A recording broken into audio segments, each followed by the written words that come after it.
जैसे क्वेश्चन का बोल रखा है कि जी वृत्त को त्रिभुज कहते हैं, त्रिभुज को वर्ग कहते हैं और वर्ग को आयत कहते हैं, तो तीन भुजाओं वाले बहुभुज को क्या कहेंगे। इसमें सबसे पहले देखो बहुत आसान होता है, यहाँ पे देखना है कि त्रिभुज क्या होता है। तीन भुजा वाला आकृति होता है ना, तो जैसे अब देखो तीन भुजा वाला आकृति यही होता है, त्रिभुज होता है ना। अब त्रिभुज को हम क्या कर रहे हैं, त्रिभुज को हम क्या कर रहे हैं, त्रिभुज किसमें क्या बोल रहा है, त्रिभुज को वर्ग कहते हैं। तो सीधे सीधे आंसर क्या हो जाएगा, वर्ग। इसका आंसर क्या हो जाएगा, वर्ग। तो सबसे आसान रीजनिंग क्वेश्चन है ये। तो जिसको जो बोला है, जिस त्रिभुज को बोला ना, तो त्रिभुज को क्या कह रहे हैं हम लोग, वर्ग कर रहे हैं ना। तो आंसर इसका क्या हो जाएगा, वर्ग हो जाएगा। थोड़ा सा भी दिमाग नहीं लगाना है, ये देखना है कि लास्ट में क्या पूछ रहा है और उसको क्या बोल रहा है, वो हम लोग का आंसर हो जाएगा। ठीक है, तो त्रिभुज क्या बोल रहा है, वर्ग। आंसर क्या हो जाएगा, वर्ग। लिखा क्वेश्चन, एक निश्चित कुट भाषा में क्रिकेट को तीरंदाजी कहा जाता है और तीर अंदाजी को क्या बोलते हैं, फुटबॉल कहा जाता है, और फुटबॉल को वॉलीबॉल कहा जाता है। तो बल्ले से कौन सा खेल खेला जाता है। तो सबसे पहले ये देखेंगे हम लोग, बल्ला से कौन सा खेल खेला जाता है, क्रिकेट खेला जाता है। और क्रिकेट को क्या कहा जा रहा है, क्रिकेट यही कहा जा रहा है ना। तो क्रिकेट को तीर अंदाजी कहा जा रहा है, इसका मतलब आंसर क्या हो जाएगा, तीर अंदाजी। ठीक है, तो आंसर क्या हो जाएगा आपका बी नंबर। ये सबसे मतलब लगभग रीजनिंग का सबसे आसान क्वेश्चन होता है। इतना आसान होता है ना, थोड़ा सा कंफ्यूज नहीं होना है। इसमें देखो क्या बोल रखा है, यदि किताब को कलम कहा जाता है, कलम को गेहूं कहा जाता है, गेहूं को कुर्सी कहा जाता है, कुर्सी को कप कहा जाता है और कप को पुस्तक कहा जाता है, तो खाने के लिए इनमें से किसका प्रयोग करेंगे। तो गेहूं को क्या बोला, खाने के लिए गेहूं यूज करते हैं। अब गेहूं को हम क्या बोल रहे हैं, गेहूं को हम क्या बोल रहे हैं, कुर्सी कहते हैं। तो क्या हो जाएगा आंसर, कुर्सी हो जाएगा। जब गेहूं को हम कुर्सी कर रहे हैं तो आंसर क्या हो जाएगा, कुर्सी। यही ध्यान रखना है, गेहूं नहीं मारना है। गेहूं को क्या कहा जा रहा है उस, ठीक है, उसको आंसर देना है। आंसर क्या हो जाएगा, कुर्सी। अच्छा क्या बोल रखा है कि टीबी 12 और QY 20 के बीच एक निश्चित संबंध है। ML 16 और JI 24 के बीच भी वही संबंध है। तो समान तर्क के आधार पे RD 20 निम्नलिखित में से किससे संबंधित है। तो सबसे पहले हम लोग क्या ध्यान में आ रहा है, 20 होता है ना, Q T कितना 20 पे आता है और ये 17 हो जा रहा है, मतलब 3 क्या हो गया, माइनस हो गया। फिर B को अब देखो, अब यहाँ पे सबसे पहले हम समझेंगे B क्या है। अब B को हम मान लेते हैं कि जैसे कि Z कितने पे होता है, 26 पे होता है ना। A कितने पे हो जाएगा, रिसाइकल करके जाएगा 27 पे। अब B क्या हो जाएगा, 28 पे। अब 28 में से हम घटा देंगे तो 25 हो जाएगा।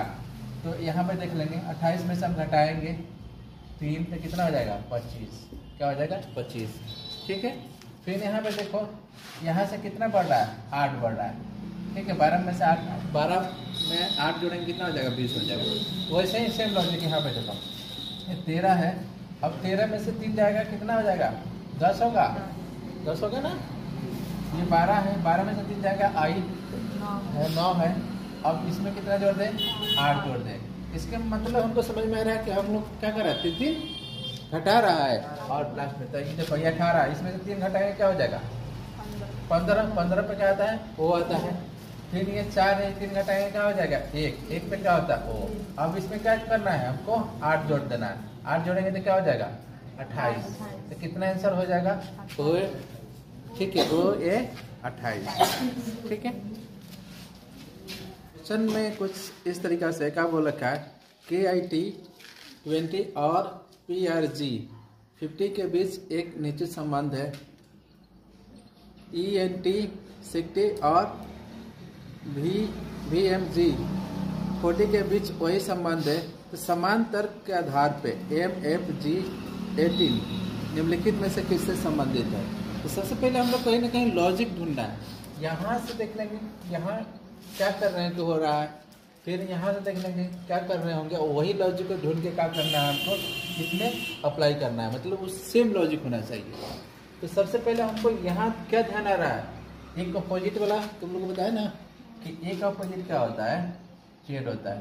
नियम क्या होता है, 1 और 60, ये कितना हो जाता है, 26 27। तो 2 अल्फाबेट नंबरों का योग क्या होता है, अगर 27 होते एक दूसरे क्या होता है, अपोजिट होता है। जैसे हम बी ले लिए, इसका अपोजिट क्या हो जाएगा, वाई हो जाएगा, क्योंकि ये कितने पाता है 2 पे और कितने पाता है 25 पे, हो जाएगा ना। वैसे ही अगर हम जैसे ही कुछ दिखता है ओ कितना आता है 15 पे, इसका अपोजिट क्या हो जाएगा, क्या हो जाएगा, एल हो जाएगा, क्योंकि कितने चाहिए 27 होने में। वैसे ही देखो ये क्या है 11, यहाँ क्या हो जा रहा है 16, 27 हो गया। इसका मतलब क्या, इसमें क्या लॉजिक लगा है, अपोजिट का, अल्फाबेट का अपोजिट का। फिर देखो ये क्या है 9 है, इसका क्या हो जाता है 18। ये देखो 20, ये क्या हो जाएगा 7। अब यहाँ पे तुम लोग लॉजिक नहीं मिल रहा होगा कि क्या है, क्या करेंगे। तो आसान तो है ना, एक बार तो देखो ना, 20 में हम 5/2.5 से हम क्या कर दे, गुणा कर दे, क्या 50 आ जाएगा, आ जाएगा ना।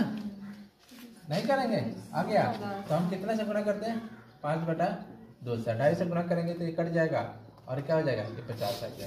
वैसे ही देखो ये भी क्या है, अपोजिट हो गया ना, ये 5 हो गया और क्या हो गया, ये 22 हो गया, हुआ ना।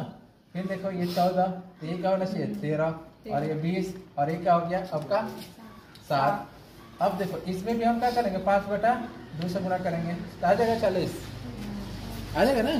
काट देंगे तो कितना आ जाएगा 8, 8 बचे 40। अब सेम लॉजिक लगाना है इसमें। अब देखो इसका अपोजिट क्या हो जाएगा, बताओ, n होगा ना, 13 तो 14, और ये क्या है, और इसके बाद से थोड़ा सा मिस्टेक क्या है, वी एम है ना, यहाँ पे क्या लिख रहा था एम एफ, क्या लिखना था यहाँ पे एम एफ जी, ठीक है, सही लिखे थे एम एफ जी। अब इसका ये हो गया, एफ का क्या हो जाएगा बताओ, ये होगा 16, 6 होगा तो ये 7 है, इसका क्या हो जाएगा अब टी हो जाएगा, 20 होना चाहिए ना।